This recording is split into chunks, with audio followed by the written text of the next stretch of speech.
apríla sa mi na zápase stalo zranenie, vyskočilo mi rameno. Poručenia doktorov bolo také, že si tam mám rameno dať operovať, aby som bol 100% fit.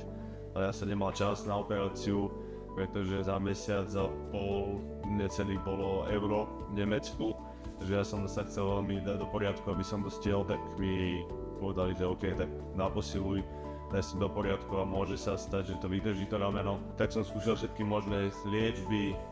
terapie a potom pán doktor ma oslovil s tým na to zázračný prístroj DNA plazma, ktorú som ja dovtedy ako nepočul, že niečo také existuje, ale som to vyskúšal a ma to tak zaujalo, že som potom v tom pokračoval, najprv tu v ordinácii,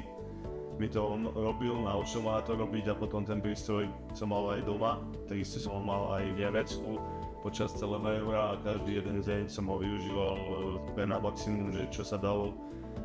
Boli to terapie 10 minútové, ale viackrát denne som to opakoval a takisto nebolo to len na rameno, ale takisto na celé telo v rámci nejakej regenerácie alebo tak, aby som proste nebol taký unavený na nohy, vlastne na celé telo sa to dá použiť. Takže ja som bol úplne maximálne s tým spokojný, že mi to pomohlo sa rýchlejšie vrátiť do toho plného tréningového procesu aj do tých zápasov a že to rameno si sa drží až do teraz.